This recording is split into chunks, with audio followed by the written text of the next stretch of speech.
everyone. So yesterday we sent out a post that talked about the CN Tower. So first off, I wanted to share with you more about what that means to me, and then the goal for me today is to talk about about career vision, because right now, either it's the last thing on your mind, in which case you've probably stopped watching if you're ever watching at all, because you're really focused on other things right now, and that's completely valid. You need to focus on exactly where you're needed most right now. So if that's solidifying your home environment, if that's some health concerns, whatever that is, you keep your focus where it needs to be. And for some of you, it's that doubt.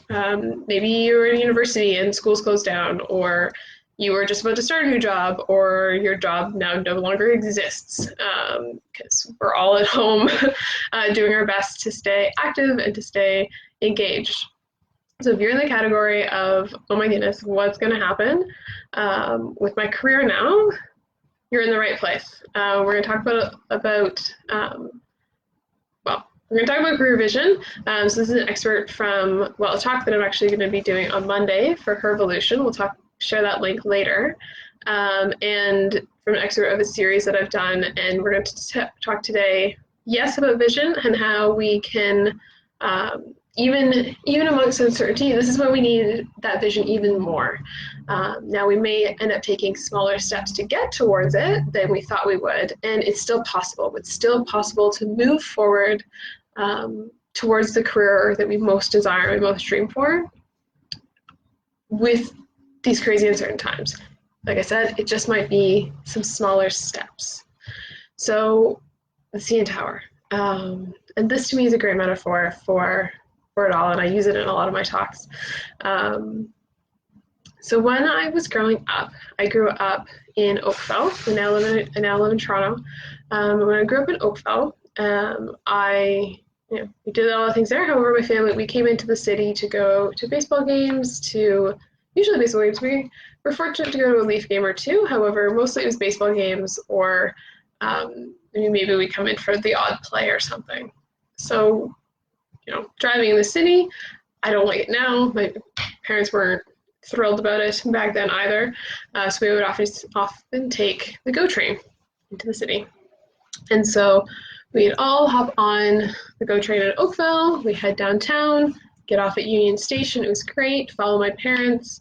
They knew where they were going. You usually, if it's raining, you take the Skywalk. If not, sometimes you'd walk south. I don't know what the road is, but it's south of the tracks. The odd time, maybe you walk along Front Street just for a change of pace. And you know where you're going. And we'd walk to the Sky Dome, enjoy the baseball game, we'd walk back. Now, fast forwarding a little bit, we continue to do that. However, in high school, I participated in a program called the Model UN, and that was hosted at U of T. So this was one of my first times exploring beyond the bubble of the GO train line and the immediate surroundings of Union Station, because U of T is up a few subway stops. So, we all met. My teacher brought us in. We, took the GO train down to downtown Union Station. Then we took the subway, actually. So it was my first time on a subway. I don't really remember much about the ride itself. However, I do remember coming up out of the subway station and being like, where am I? I'm totally turned around. I have no idea. And that was one of the beginnings of me looking and being like, oh, I can see the CN Tower. I know where that place is. That's at Union Station. Okay, that means that's south. And it gave me this sense of my bearings of where I was in the city. So this continued, this concept of using the CN Tower as my guide continued, in high school, other trips. So we went downtown, definitely into university. While I went to McMaster in Hamilton, we came into a couple student conferences in the city. And as I was beginning to learn my way around Toronto, the first thing I always did when I came out of the subway station was I would look to see if I could find that CN Tower. So if I had that thing that if I know where that is, then I can, choose my directions. Do I need to go east? Do I need to go west? Am I going south? Do I need to get closer to it or farther from it? It was that, that word. Does that thing that I really it was real, it was solid, it was reliable. I knew where I was in relation to it if I could see it. Now, sometimes it's blocked by buildings. In the video I shared yesterday, the clouds were going by it. And so that's, as I've continued to explore Toronto, I keep using the CN Tower as that thing. I'm like, oh, if I know where that is, if I can see the CN Tower, I know where I am in relation to other things. I can have a sense of direction. And so that's really where, when we come to thinking about our vision for anything, which we're going to talk about in relation to career today.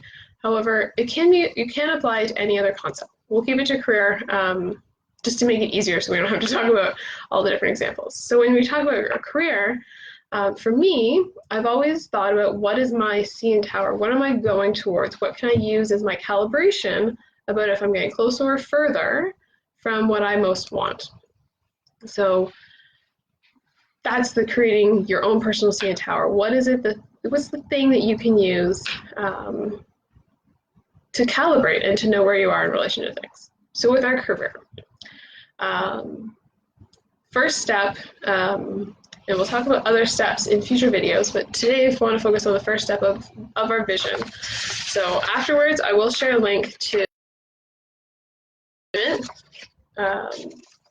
that you can have afterwards. So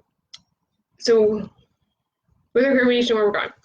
And so when we need to think about this, it's just like if you've ever done any sort of vision board experience, activity, that's really what this kind of chunks up to at a high level, is what is it that we're most seeking from our career?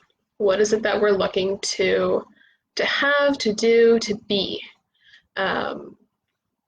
And when you're thinking about that vision, you need to be really clear and think about all the different aspects of your life. So for example, when I did this exercise a few years ago, one of the things that I put down, I'm like, if I could have my ideal life right now, most ideal life possible right now, what would that include?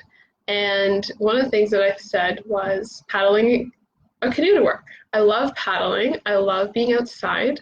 And so one of the things I wrote down as I'm moving forward in my career is it would be so cool if I could paddle to work. Now, I currently live in an apartment in north end of the city. I by no means paddle to work. However, by having that as one of the things I'm working towards, that helps me vet opportunities. So as opportunities come to do some of my work outside, I take them. That's where the whole camp kind of stream of my business is coming out of, the forest bathing that we will get back to when we can all meet up outside to do some of these awesome talks outdoors and in nature. It's those kind of things. Other things that were that have been in my vision for many, many years. At some point I said I want to have weekends and evenings available. And so while yes, I do sometimes do events on evenings and weekends, there's still that intention to keep space there to do different activities like my dancing in my dance studio or going to the dojo, being able to have those pieces in my vision. Now, specifically for what I'm going to do as my career, it's changed and evolved over time. For those of you who know me, and if not, my background is in engineering. So when I was coming out of high school, that was where I was going. I liked math and science, so it was what can I do at school that combines math and science, because I know I like this. Well, let's do that. And when I came out, my degree evolved from beyond just engineering to society and to policy work. So my job became about more than just math and science. It was involved with communicating with people and talking with them in trade shows and conferences and things like that. And at the same time, one of the reasons I liked the idea of going into math and science at the very beginning was I liked the idea of working in a lab. I'd been able to visit my mom's old workplace in grade 9 at Take Your Kid to Work Day. And I loved that there was a lab and then there was office space. So I knew I wanted something that had a dynamic about where we're working. So a little side note about right now. So being only at home in an office, I need to I'm still switching up where I'm working, because if I just stay at a desk the whole day, I get, well, stir crazy being at a desk. So then I'll move at least to a different type of chair within our apartment to do some self-isolating. That's a little bit of a side note. So when you're creating that vision for yourself, it's about what are those types of elements. So yes, what do you want to do? Like maybe you know you love drafting and you want to work as a drafts person.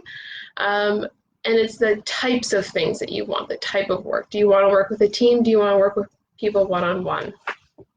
Another story I'll share is when I was, I want to say 7 or 8 years old. Yeah, maybe 8. The thing I dreamed of doing when I got older was actually being a grocery bagger. Yeah, that was my dream. I wanted to bag groceries. I was completely unimpressed with the cashiers putting 2 or 3 items in a bag and then saying that was it. There was way more space in that bag. And there's just way more space. You can fill it up and we could carry it. So that was my dream. That was my dream at 8 years old.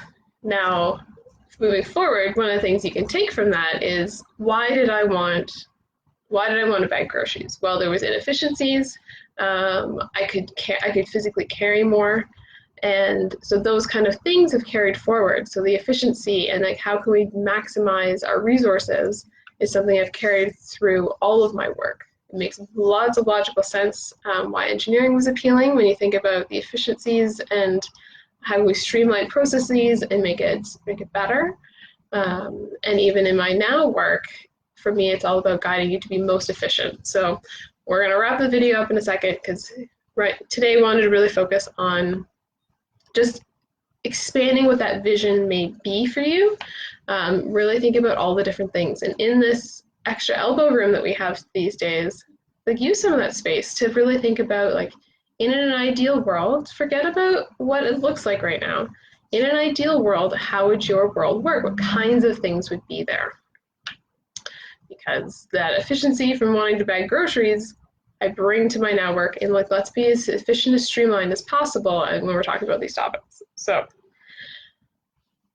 that's the goal of today. Like, let's expand that vision, and as a thing that, beyond just expanding it, couple things you can do. One, I'm going to be doing the full version of this talk where we really get into how to action towards your career vision on Monday with Hervolution, which is a charity supporting girls to explore STEM careers. However, you're all welcome. I'll hop on the Zoom call. I'll put the registration link in now, actually. So definitely come and check that out. And in the meantime, with this vision, start, we're all online. So this is the link to this is the link to the speaking, virtual obviously, happening Monday, lunchtime and evening. Complimentary, just register so we can send you the link because it's on Zoom. Yeah, join us, it's gonna be great. And then one of the things we are virtual, so now is a great time to do virtual networking and start reaching out to people on LinkedIn and be like, respectful that their business might be in complete chaos right now, and do some of those reach outs, being like, hey, like, if your business is in chaos mode, maybe not. However, if you have some time on your hands, could we have a chat? Could we have a Zoom call? Could we have a Skype call, a Hangouts, a FaceTime, choose your favorite online platform and do that reach out? Because a lot of people are having some extra time, or at least more willing to, because they're not commuting anymore. So, okay, well, if I'm not commuting, sure, like, I have a little bit of time to answer questions about what my career used to look like, or at least the types of problems that they were solving. So that's it for today. I will also post the link for this worksheet that I mentioned. I'll do that in a second. So yeah, think about your vision. Join us on Mondays where we go into how to action against that vision. And until then, if you have any questions, reach out. And we'll come back next Friday with another more kind of training tip around career and productivity and things like that. So if there's something that you're like, like, this is cool, but I'm really struggling with this right now, let me know, and do our best to integrate that directly with this topic. Till then, have a wonderful rest of your Friday. Hopefully you can have a bit of a difference between weekdays and weekends and do some fun things. And we'll talk soon. Bye, everyone.